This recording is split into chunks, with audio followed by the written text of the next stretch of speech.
If you're interested in learning a language, but you feel like, you don't want to spend $30,000 on a university degree, or, not to mention all the money you would spend if you went to another country and lived there for a while, I kind of figured out a way to become, almost fluent in 1 year, in the space of 1 year. And the way you can do it is simply in the comfort of your own home. And not to mention, it's something that you can do where you don't have to take heaps of time off work or anything like that. You can sort of fit it in between your busy workload. So I'm going to talk a little bit about my method. This may not be for everyone, but hopefully you can take from my routine and work out what works with you. Now, your language ability or acquisition, let's say, is, to be technical, broken up into 6 reference points. You start with beginner, which is A1. You don't know much, maybe you know a word or two. Then you go to A2, which, you're starting to get a little bit more of a feel for it. You can speak, you can kind of understand. Now, why am I telling you all this? Well, one thing to realize is that when you begin, you're going to be doing a routine or a method that will work for when you're at that stage. What I've noticed is that I've had to change my routine and change the things I do to learn Spanish as I've progressed and as I've changed, as I've gone from an A1 to a B1. I want to be fully honest and upfront. I would say I'm around the B1, almost B2 region, so I'm still intermediate. So the most important thing to learning a language, or to fully acquire it, is to write down a goal. Define your goal. Find out exactly what it is that you want to achieve. So you can take these reference levels, for example, and figure out a goal and a date. For me, it was, I want to be at B1 in a year. And I wrote down underneath also basic fluency. Now, the reason you should write down a goal and why this is such an important thing is because there will be times during your language acquisition where you will feel like giving up. And if you write down that goal, it will keep you motivated and you'll remember that date that you need to get to. So when I began, I was a little bit unsure where to go. I didn't know what to use.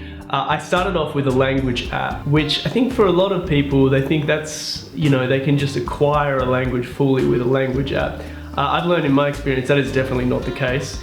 A language app can be extremely helpful and it can assist you, but unless you want to just be able to recite all the different kinds of fruit and some greetings, it's not really going to get you to that level. And I realized that I need to take something else. So then I found a course from the Great Courses, which was about learning Spanish. But what I realized with that is that was mainly for grammar. So what good is words if you can't really string it together correctly? And then what good is grammar if you don't have the words or the pronunciation or anything like that? The main message here is that you want to be able to find mediums that are hitting the main points of language learning. Now, early on when I was in that B1, B2 phase, I was really busy. Like, I was doing full-time uni. I was doing a really intense internship 3 times a week. And at one point I was even working retail on top of all of that. So I had this goal that I wanted to learn Spanish, but I found it so hard fitting it in. But what I realized is I can actually fit this in times when I don't have anything to do, like catching the bus or having a shower or cooking. There was these times when I'm not doing my work, and those opportunities I grabbed.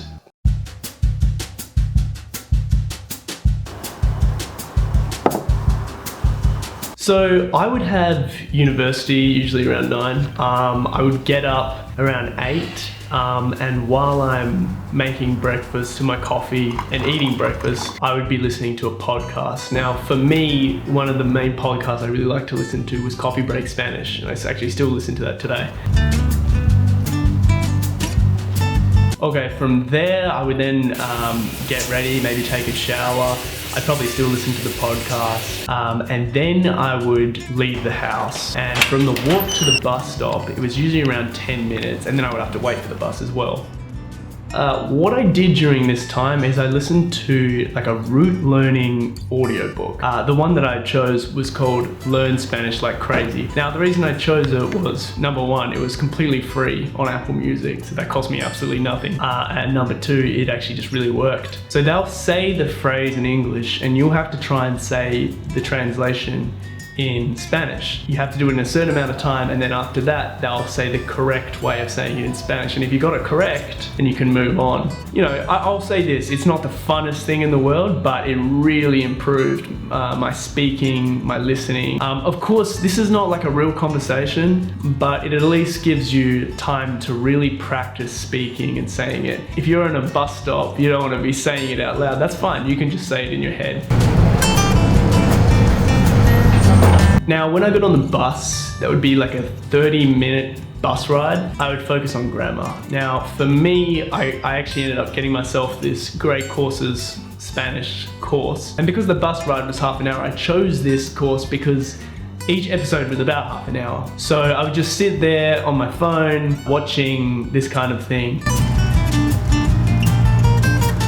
So when I arrived to uni, I mean, it's a big campus, so it would take me like 10 minutes walk. And this can be applied to any time you're just like walking down the street going somewhere. I put my headphones in and I would listen to the audiobook, maybe the podcast I was listening to before, or maybe another podcast, or I would listen to music.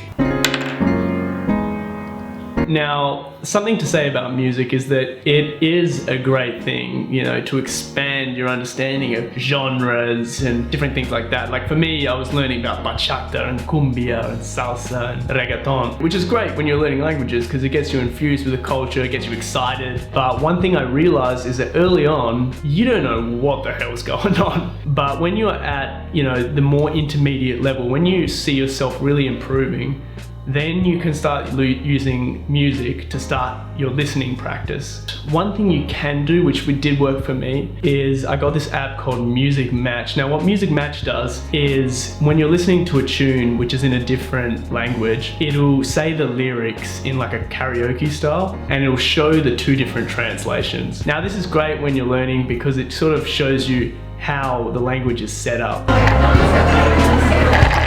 Now back to the routine. From uni, you know, maybe I would stay there for an hour or so.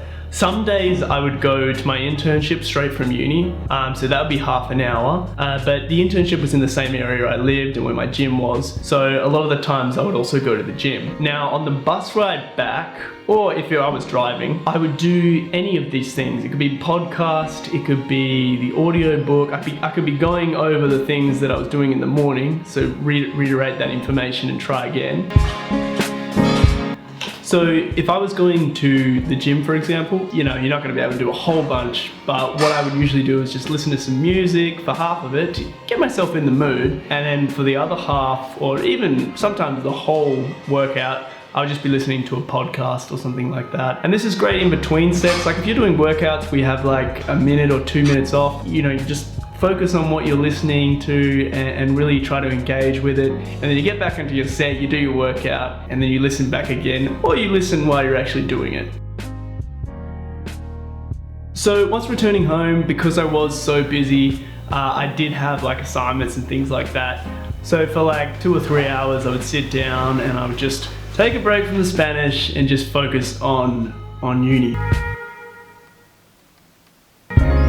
So once I've had dinner and I've done my work and everything, I would just be like watching videos, and this would be my chance to practice my listening. So back when I was at that level, there was a couple videos and podcasts I would listen to. The first one that I can recommend is something called Extra in Español, and it's kind of like this Friends sort of soap opera, like reality show kind of thing, and they speak really, really slow, so you're able to kind of understand what's going on. Also, sometimes with YouTube videos, there's an option where you can sort of make it slower. So sometimes I listen to interviews, little things like that, and just try my luck at trying to understand what's going on. Another great tool I used was actually a series by Duolingo, which is a podcast. It was great for when I was kind of dozing off, starting to go to sleep. They talk in Spanish for a lot of it, and then they'll have these little intervals where they explain it in English. It's sort of, give you a chance to try listening, and if you don't understand it, then it'll explain it in English. But one thing that I've been doing a lot is when I'm asleep, I listen to this Learn Spanish as You Sleep. It just helps me doze off, to be honest. So if anything, it helps with just that. Again, learning in your sleep, it's not always the most effective, but if I'm gonna do anything, it would be that. ¿Dedicas? ¿A qué te dedicas?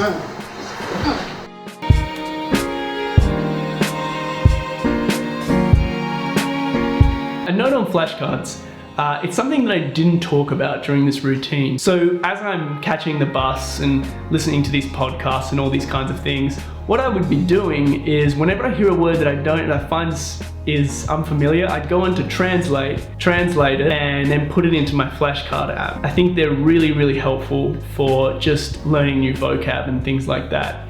However, it is important, and this is one thing that I didn't realize at the start, don't just put any freaking word. Like, you're not going to need to know mud, for example. Only put in the words that are really going to be helpful for learning the language for you. During that week, to be honest with you, it would usually just be when I'm on the toilet.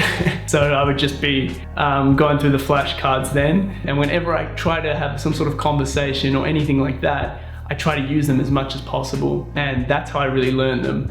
Entonces, gracias por escucharme. Espero que hayas aprendido un poco sobre el proceso de aprender un idioma, y voy a subir un video muy pronto sobre el proceso de aprender un idioma cuando alcances el nivel intermedio. Entonces es parte 2. Estén atentos porque voy a subir más videos sobre este tema y otros tópicos de lengua y también cultura, mi casa, tu casa, todos. Entonces voy a verlos muy pronto y gracias por escucharme.